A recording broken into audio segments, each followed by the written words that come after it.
ಅವರು ದೊಡ್ಡ ವ್ಯಕ್ತಿ ಅಲ್ಲ, ಏನು ಅಲ್ಲ. ಯಾವುದೋ ದೊಡ್ಡ ಮುಖಂಡರ ಹೇಳಿದ್ರೇನೆ MLA ಬರೋದು, ಯಾವುದೋ ದೊಡ್ಡ ನಾಯಕರು ಬಂದು ಹೇಳಿದ್ರೇನೆ MLA ಬರೋದು. ಏನು ಅವ್ರೇನು ದೇವಲೋಕದಲ್ಲಿದ್ದಾರಾ? ಏನು ದೇವ್ರ ಅವರು? ಇಲ್ಲ ಅಂತಂದ್ರೆ ಖಂಡಿತ ಇದೇ ಜನಗಳು ನಾಳೆ ನಿಮ್ಮ ಒಂದು ಇದಕ್ಕೆ ಖಂಡಿತ ಫುಲ್ ಸ್ಟಾಪ್ ಇಡ್ತಾರೆ. ಕೆಲ್ಸಕ್ಕೆ ಇಟ್ಕೊಂಡಿರೋ ಕಾರ್ಮಿಕರು, ಪ್ರತಿನಿಧಿ ಕಾರ್ಮಿಕನೇ ಹೊರತು ಯಾವುದೇ ಕಾರಣಕ್ಕೂ ನಾವು ನಿಮ್ಗೂ ನಾಯಕ ಅಲ್ಲವೇ ಅಲ್ಲ. ನಮ್ಮ ಕೆಲ್ಸಗಳನ್ನ ನಮ್ಮದೇ ದುಡ್ಡಲ್ಲಿ ಮಾಡೋದಕ್ಕೆ ಹೊರತು ನೀವು ಯಾವುದು ಇಲ್ಲಿ ಬಂದು ಸೇವೆ ಮಾಡ್ತಾ ಇಲ್ಲ ಅಂತಾನೆ ಧೈರ್ಯವಾಗಿ ನೀವೆಲ್ಲರೂ ಹೇಳ್ಬೇಕು. ಕೇಳೋದಕ್ಕೆ ಬಂದಿದ್ದು MLA ಅವರು ಇಷ್ಟು 2.5 ವರ್ಷ 3 ವರ್ಷ ಆಯ್ತು, ಇಂಥವರೆಗೂ ನಮ್ಮೂರಿಗೆ MLA ಅಲ್ಲ. ನೀವು ಅವನು 2.5 ವರ್ಷಕ್ಕೆ ಒಂದು 20 ಸತಿ ಬರ್ಬೇಕು ನಿಮ್ಮ ಊರಿಗೆ. ಅವನು ಲೆಕ್ಕ ಸೊ ನಮಸ್ಕಾರ ಸ್ನೇಹಿತರೆ, ನನ್ನ ಹೆಸರು ನಾಗೇಶ್ವಿ ಪ್ರಜಾಕಿಯ. ಸೊ ಇಲ್ಲಿ ಮದ್ದೆನಹಳ್ಳಿ ಪಾಳ್ಯ ಗ್ರಾಮಸ್ಥದಲ್ಲಿ ನಾವು ಇವತ್ತು ಇದ್ದೀವಿ. ಸೊ ಈ ಗ್ರಾಮದಲ್ಲಿ ಹೊಸದಾಗಿ ಒಂದು ಸರ್ಕಾರಿ ಶಾಲೆ ಕಟ್ಟಿದ್ದಾರೆ. ಇಲ್ಲಿ ಅಂಗನವಾಡಿ ಮತ್ತು ಸ್ಕೂಲ್ ಎರಡೂ ಇದ್ದಾವೆ. ಬಟ್ ಹಳೆ ಬಿಲ್ಡಿಂಗ್ ಇತ್ತು, ಅದನ್ನೆಲ್ಲ ಹೊಡೆದಾಕಿದ್ದಾರೆ. ನೀವು ಅಲ್ಲಿ ನೋಡ್ಬೋದು. ಸೊ ಅದು ಹಳೆ ಕಲ್ಲಿತ್ತು, ಅದನ್ನೆಲ್ಲ ಹೊಡೆದಾಕಿ ಒಂದು ಪ್ರೈವೇಟ್ ಕಂಪನಿಯವರು ಇದಕ್ಕೆ ಸುಮಾರು ಒಂದು 8 ರಿಂದ 10 ಲಕ್ಷ ರೂಪಾಯಿ ಖರ್ಚು ಮಾಡಿ ಹೊಸ ಬಿಲ್ಡಿಂಗ್ನ ಕಟ್ಕೊಟ್ಟಿದ್ದಾರೆ. ಇದು ಕಟ್ಟಿ ಹತ್ತತ್ರ 3 ತಿಂಗಳಾಯಿತು.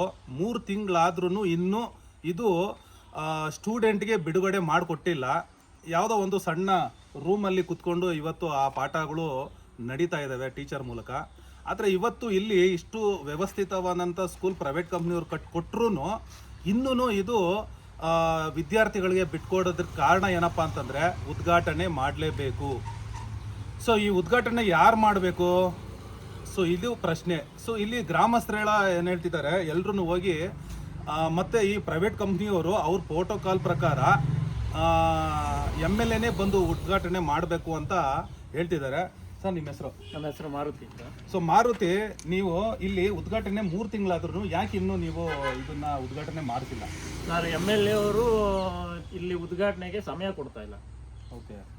ಏನಾದರೂ ಒಂದೊಂದು ರೀಸನ್ ಹೇಳ್ತಾರೆ, ಇಲ್ಲ ನಾಳಿಕೆ ಮಾಡ್ಕೊ ಹೋಗಿ ಅಂತಾರೆ. ಒಂದು ದಿನದಲ್ಲೆಲ್ಲ ನಾವು ಉದ್ಘಾಟನೆ ಮಾಡೋಕ್ಕಾಗಲ್ಲ. ಯಾಕೆಂದರೆ ಪ್ರೈವೇಟ್ ಕಂಪ್ನಿ ಅಂದರೆ ಅವ್ರಿಗೂ ಸ್ವಲ್ಪ ವರ್ಕ್ಗಳು ಇರ್ತವೆ. ಅವರು ಹೈಯರ್ ಇದರಿಂದ ಎಲ್ಲ ಮಾತಾಡಿ ಮಾಡಬೇಕು.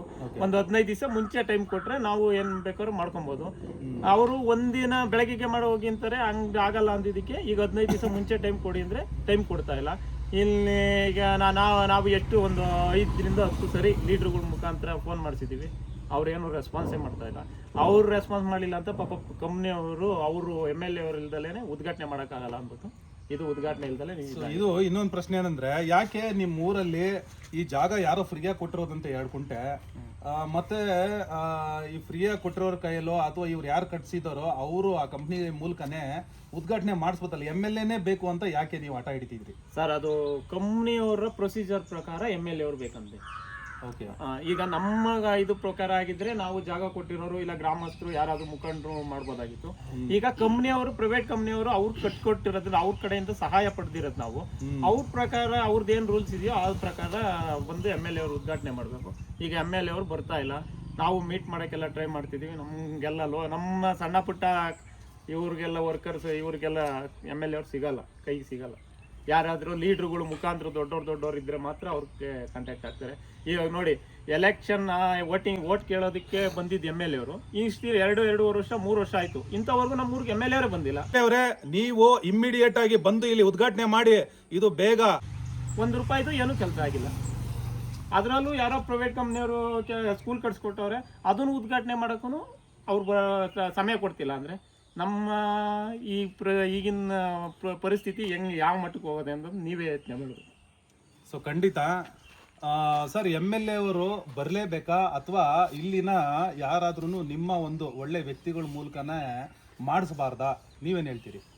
ನಮ್ಮಲ್ಲಿ MLA ಅಂತ ಏನಲ್ಲ, ಕಂಪ್ನಿಯವ್ರು ಕಟ್ಟಿಸ್ಕೊಟ್ಟವ್ರು ಹೆಂಗೆ ಹೇಳ್ತಾರೋ ಹಂಗೆ. ನಮ್ದೇನು ಇಲ್ಲೇ ಊರಾಗೆಲ್ಲನೂ ಕೂಡಿಸಿ ಉದ್ಘಾಟನೆ ಮಾಡಿ ಅಂದರೆ ಮಾಡ್ತೀವಿ. ಅವ್ರು ಹೆಂಗೆ ಹೇಳ್ತಾರೆ ಅಂದರೆ ಅವ್ನು ಬಿಟ್ಟು ನಾವು ಇವಾಗ ಮಾಡೋಕ್ಕಾಗಲ್ಲ. ಅವ್ರು ಕಟ್ಟಿಸ್ಕೊಟ್ಟಿರೋರು, ಫ್ರೀ ಕಟ್ಟಿಸ್ಕೊಟ್ಟಿರೋರು ನಾವು ಇವಾಗ ನಾವೇ ಉದ್ಘಾಟನೆ ಮಾಡೋಕ್ಕಾಗಲ್ಲ. ಅವ್ರು ಬಂದರೆ ಓಕೆ ಅಂದರೆ ನಾವು ಮಾಡ್ತೀವಿ. ಕಂಪ್ನಿಯವ್ರು ಓಕೆ ಅಂದರೆ ನಾವು ಮಾಡ್ಬೋದು, ಕಂಪ್ನಿಯವ್ರು ಓಕೆ ಅಂದರೆ ನಾವು ಮಾಡ್ತೀವಿ. ಹಂಗೆ ಆ ಪರಿಸ್ಥಿತಿ ಇರೋದು. ನಾವು MLA MP ಅಂತ ನಾವು ಯಾರನ್ನು ಕಾಯಕ್ಕೆ ಹೋಗಲ್ಲ.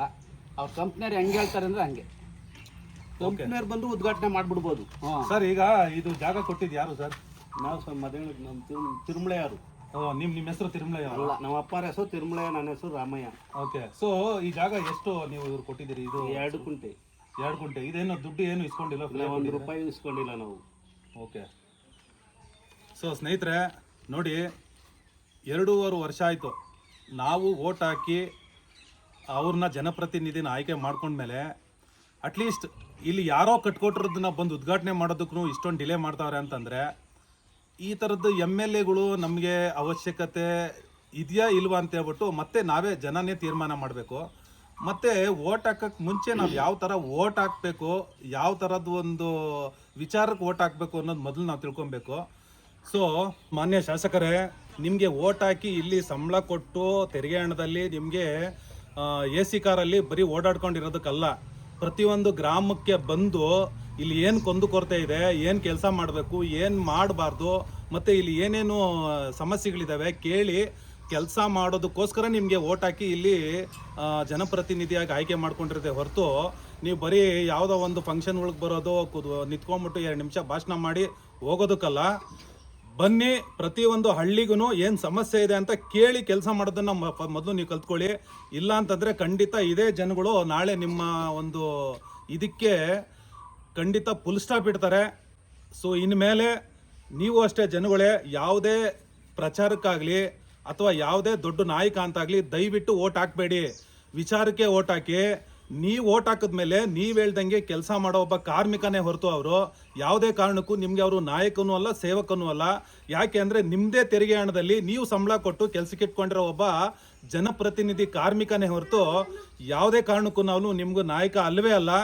ಸೊ ಇನ್ಮೇಲೆ ಯಾವುದೇ ಕಾರಣಕ್ಕೂ ಯಾರೇ ಆಗಲಿ ನಿಮ್ಮ ಊರುಗಳಿಗೆ ಬಂದರೆ ನೀವು ಧೈರ್ಯವಾಗಿ ನೀವು ಕೇಳಬೇಕು, ನಾವು ನಿಮ್ಗೆ ಓಟ್ ಹಾಕಿರೋದು ನಮ್ಮ ಕೆಲಸಗಳನ್ನ ನಮ್ಮದೇ ದುಡ್ಡಲ್ಲಿ ಮಾಡೋದಕ್ಕೆ ಹೊರತು ನೀವು ಯಾವುದು ಇಲ್ಲಿ ಬಂದು ಸೇವೆ ಮಾಡ್ತಾ ಇಲ್ಲ ಅಂತಾನೆ ಧೈರ್ಯವಾಗಿ ನೀವೆಲ್ಲರೂ ಹೇಳಬೇಕು. ಸೊ ಇದು ನಿಜವಾಗ್ಲೂ ಸಂವಿಧಾನದಲ್ಲಿ ಮತ್ತು ಈ ಪ್ರಜಾಪ್ರಭುತ್ವ ದೇಶದಲ್ಲಿ ಇದೇ ಥರನೇ ನಡಿಬೇಕು. ಆದರೆ ಇವತ್ತೆಲ್ಲ ಉಲ್ಟಾ ಮಾಡ್ಕೊಂಬಿಟ್ಟಿದ್ದೀವಿ ನಾವು. ಯಾವುದೋ ದೊಡ್ಡ ಮುಖಂಡರ ಹೇಳಿದ್ರೇ MLA ಬರೋದು, ಯಾವುದೋ ದೊಡ್ಡ ನಾಯಕರು ಬಂದು ಹೇಳಿದ್ರೇ MLA ಬರೋದು. ಈ ಸಂಸ್ಕೃತಿ ಹೋಗಬೇಕು. ಯಾಕೆಂದರೆ ಅವಾಗಲೇ ಇವ್ರು ಹೇಳಿದ್ರು, ಯಾವುದೋ ಮುಖಂಡ್ರ ಮೂಲಕನೂ ಹೇಳ್ಸಿದ್ರು ಅವ್ರು ಬರ್ತಾ ಇಲ್ಲ ಅಂತಂದರೆ ಏನು ಅವ್ರೇನು ದೇವಲೋಕದಲ್ಲಿದ್ದಾರಾ, ಏನು ದೇವ್ರ ಅವರು? ಸೊ ಅದಕ್ಕೋಸ್ಕರ ಇನ್ಮೇಲೆ ಎಲ್ಲ ಮತದಾರರು ನೀವು ಎಚ್ಚೆತ್ಕೊಬೇಕು. ಅವರು ನೀವು ವೋಟ್ ಹಾಕಿ ಕೆಲಸಕ್ಕೆ ಇಟ್ಕೊಂಡಿರೋ ಕಾರ್ಮಿಕರು, ನಿಮ್ಮದೇ ಕೆಲಸ ಮಾಡೋದಕ್ಕೆ ಅವ್ರನ್ನ ಆಯ್ಕೆ ಮಾಡ್ಕೊಂಡಿರೋದೇ ಹೊರತು ಯಾವುದೇ ಕಾರಣಕ್ಕೂ ಅವರು ದೊಡ್ಡ ವ್ಯಕ್ತಿ ಅಲ್ಲ, ಏನೂ ಅಲ್ಲ.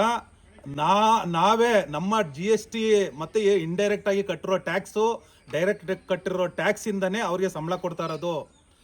ಸೊ ಅರ್ಥ ಮಾಡ್ಕೊಳ್ಳಿ. ಸೊ MLA ಅವರೇ, ನೀವು ಇಮ್ಮಿಡಿಯೇಟ್ ಆಗಿ ಬಂದು ಇಲ್ಲಿ ಉದ್ಘಾಟನೆ ಮಾಡಿ, ಇದು ಬೇಗ ಈ ಒಂದು ಸ್ಕೂಲ್ನ ನಡೆಯೋ ಥರ ಮಾಡಿ. ಇಲ್ಲ ಅಂದರೆ ಇನ್ನೊಂದು ವಾರದಲ್ಲಿ ನಿಮ್ಮ ಒಂದು ಮನೆ ಮುಂದೆ ಅಥವಾ ನಿಮ್ಮ ಆಫೀಸ್ ಮುಂದೆಗಡೆ ಎಲ್ಲ ಗ್ರಾಮಸ್ಥರು ಮತ್ತು ಈ ಪ್ರಜಾಕಟ್ಟೆ ಮೂಲಕ ಪ್ರತಿಯೊಬ್ಬರು ನಾವು ಅಲ್ಲಿರ್ತೀವಿ.